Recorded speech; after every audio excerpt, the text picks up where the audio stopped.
Ние средношколците сакаме да изразиме сочувство до семејствата на загинатите полицајци, кои што поради настаните кои што се случија во Куманово, истовремено сакаме да изразиме поддршка за луѓето кои што живеат во Куманово.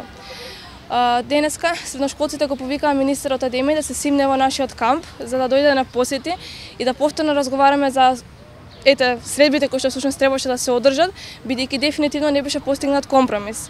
На средбите кои што се одржаа во Министерството за образование и наука беше договорено да се врати стариот концепт за полагање на државна матура, меѓутоа само за оваа година, што ние не го прифаќаме, токму поради тоа што и останатите генерации бойкотираат и токму поради тоа што не може на нив да им го направат истото што им го направи и на нас. Неколку месеци пред матура да им го соопштат концептот според кој ќе полагаат.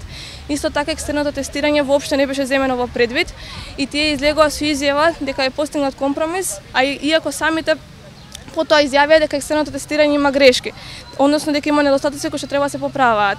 Доколку се самите свесни за тој факт, дефинитивно треба да направиме нешто за тоа веднаш да го промениме, бидејќи образованието е процес во кој што не смееме да дозволиме да има недостатоци.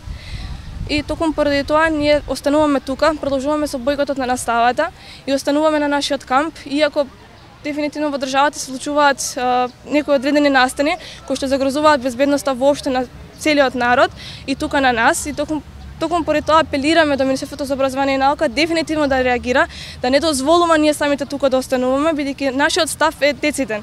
Ние сме тука, ве повикуваме, дојдете. Тие не се симна на нашиот повик, не дојдоа тука, иако ги повикавме да дојдат со нас. Меѓутоа ние остануваме тука и ќе бидеме тука постојано, се додека самите не сватат дека ние говориме за едно подобро образование, ние се стремиме кон тоа.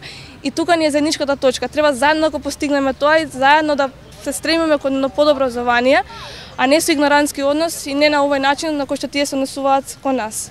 Дали во 17 часот ќе покинете улицата? За тоа се уште не донесовме одлука, токму поради случувањата кои што ги има во државата и токму поради тоа што е ден на жалост.